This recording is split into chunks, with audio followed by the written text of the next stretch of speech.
So just as a reminder to our viewers, the EU finance ministers on Tuesday finally approved the Migration and Asylum Pact. 3 countries voted against: Poland, Slovakia and Hungary.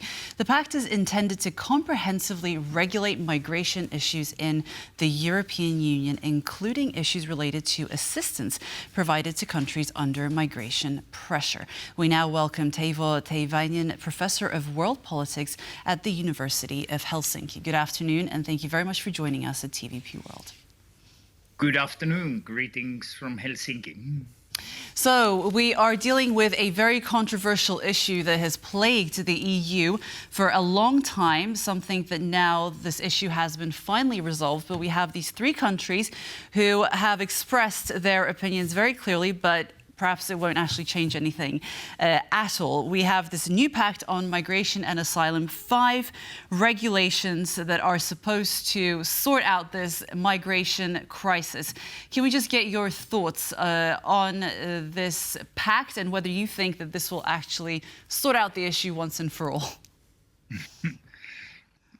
Of course, one immediate question that the fact that some countries, including Poland, voted against it will be about the implementation in the European Union, like also in other walks of life and politics. It sometimes happens you get a system of rules and then implementation becomes complicated. I think there are plans over this summer to make an implementation plan. And we'll see to what extent Poland or Hungary or Slovakia will be happy to implement something they voted against. And the words of some Polish politicians today may indicate that it's not a very simple thing. More generally in the debate, the dividing lines have been kind of as expected. The left tends to think it's too punitive and too harsh, and the right tends to think it's too soft on migrants, this new pact. So I think debates will continue, but at least there was one concrete solution today with the decision. Right now, I wish we could get the soundbite of Prime Minister Donald Tusk. Maybe our producer can do that. But in the meantime, I remember Donald Tusk saying, do we have that? Can we play that? Let's take a listen here. Poland had voted against the Migration Pact in its current form. From the beginning, the Polish position on this matter was clear. The Migration Pact gives Poland the ability to avoid any of its negative consequences. As a result, Poland will not be taking in any migrants as part of this program. Poland has already accepted hundreds of thousands of refugees because of the Russian-Ukrainian war. We have tens of thousands of migrants from Belarus as well. My responsibility, which I fulfill, is to make Poland a beneficiary of the Migration Pact. We will not pay for anything, we will not have to accept any migrants from other places, and the EU will not impose any migrant quotas on us. Poland will effectively use financial support from the EU, as it has become a host country for hundreds of thousands of migrants, mainly from Ukraine.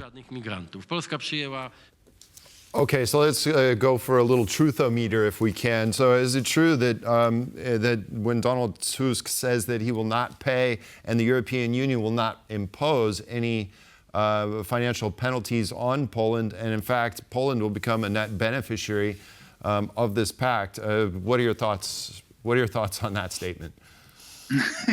To be honest, as I said, the implementation is something we don't know so much about, and as happens sometimes there's like wheeling and dealing even after a deal has been made, and I'm sure there are attempts by some forces within the European to appease or make the Polish government change its policy line a little bit.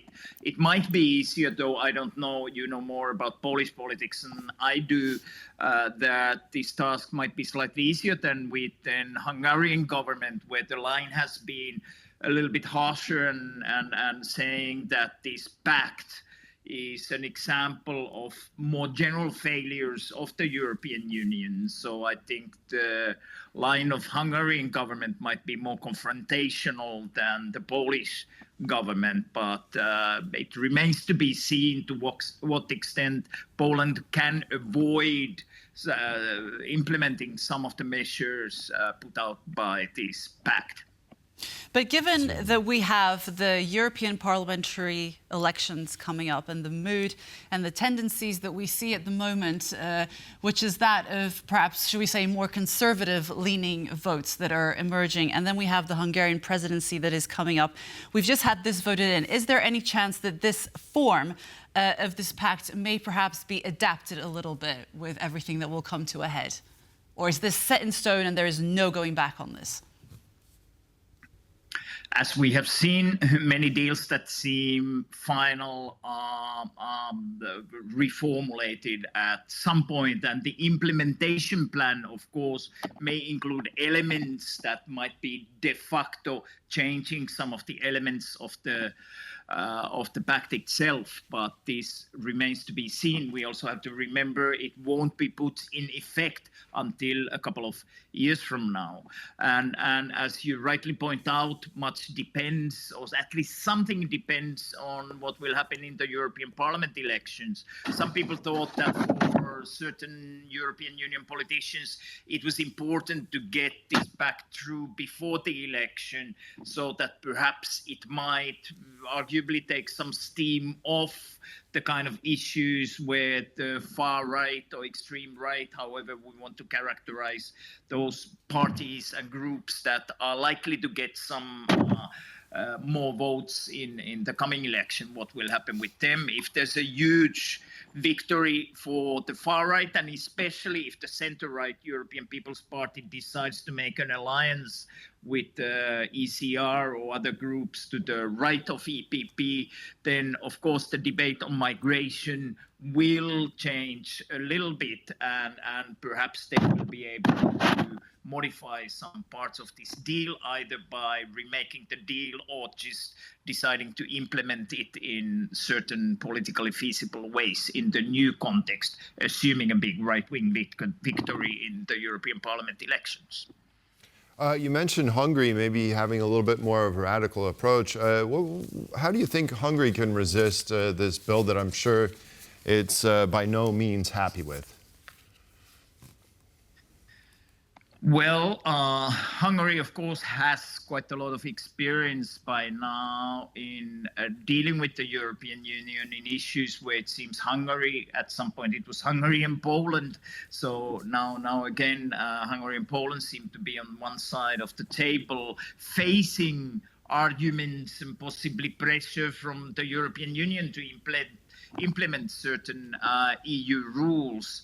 And the thing is, it's still 2 years until this new pact would be implemented. So I think there's a moment for all kinds of pressure from the European Union and responses by Hungary, but I can't predict what will happen in those negotiations. Until now, they've always found some kind of solution or semi-solution in problems between Hungarian government and Brussels.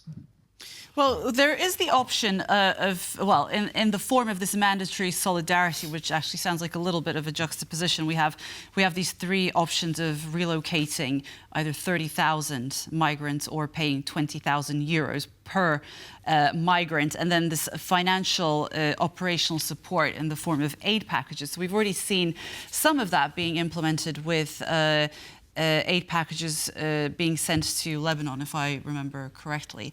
But if that were to actually prove to be an effective measure to assist with the migration crisis, do you think that perhaps that might be something that could be implemented more widely and perhaps moving away from the 20,000 per head, 20,000 euro per head fine? That there might be a little bit more leeway and we could depend more on the financial support being sent out of the EU? It's possible. In general, I think the idea where, to a certain extent, governments can choose whether they decide to put emphasis on taking in more migrants or paying money for others, sharing the financial costs of that kind of migration. It could work reasonably okay, even though there are many criticisms by human rights organizations and others about particular aspects of this particular deal. So I think in general, the idea of sharing the burden about migration has gained more ground in the European Union, and the idea that it would be arguably like countries like Italy or Malta or Greece who are facing much of the migration coming across the Mediterranean Sea, that they would alone face much of the financial and populational burden there. I think this general idea is gaining more acceptance, and some will choose to pay more and some will choose to take more migrants. Indeed, obviously it begs the question whether that's the best way of dealing with the issue anyway. But anyway, Teivo Teivainen, Professor of World Politics at the University of Helsinki, thank you very much for joining us. Thank you.